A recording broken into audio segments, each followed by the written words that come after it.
We're out at the challenge course today. There is some limbs that fell.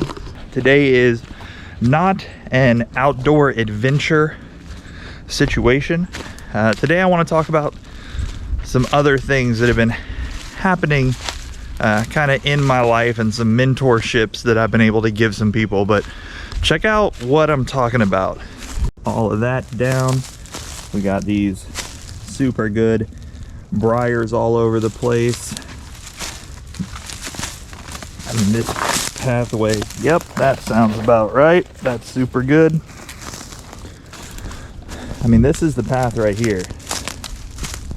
But the thing I wanted to talk about today is mentorship. I work at a university. I have student workers under me. And even the student workers that are not directly under me, that don't directly report to me, I still get to mentor and teach things from time to time. And I had a super interesting moment just the other day. I'm talking about leadership and development and things along those lines. One student is in a slightly higher position and he was talking to a new hire. He said things in a way that was acceptable. Definitely could have been phrased a little more gently for the sake of that student. A different student worker that reports to him kind of told him off. I did it in a respectful way, but let him know, hey, you should really mind the way you speak to people. You're in a form of leadership now. This is the stuff that fell down before. You can see kind of how big this is. Here's this piece that I cut off. Decent size, but spoke to him respectfully and let him know to be more thoughtful. And I was really proud of how they both handled themselves. And then the student worker that he was, let's say, a little rude to, I don't think he meant it, he's a good guy, came back up. The worker that kind of called him out turned to her and was like, don't worry, I got on him for you. Also, the guy that's above them, you know, the two ladies were talking and he thought something was mentioned for him. And so he said, what's up? And one of the workers said, I'm not talking to you. Very rude, very aggressive. And that coupled with, don't worry, I got on him for you, that kind of ticks me off. There is no need to be rude like that. It's one of those things where people don't know better.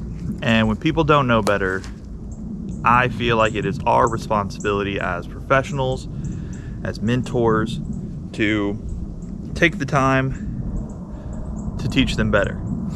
I pulled that student to the side and I said, hey, I kind of, you know, let me holler at you for a second. Let me talk to you.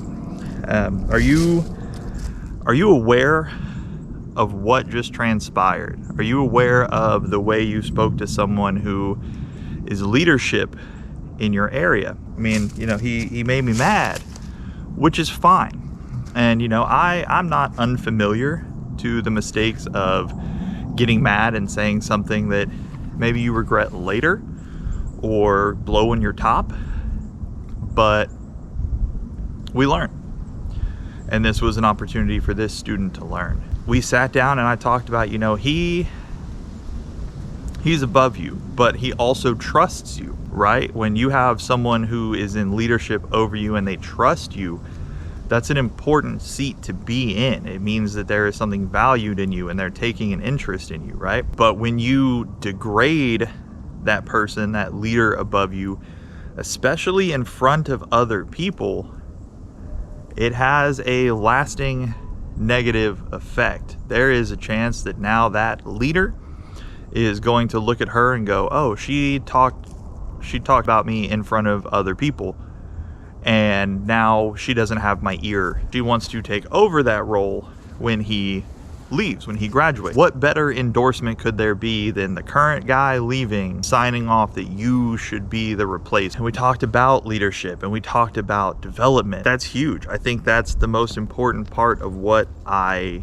do as, you know, a professional in a college setting. You have to develop the people that are in your life. I think that's something that gets forgotten when people become a boss or a manager or a supervisor, is they go, Okay, the worker bees are supposed to be worker bees and they're supposed to do their jobs.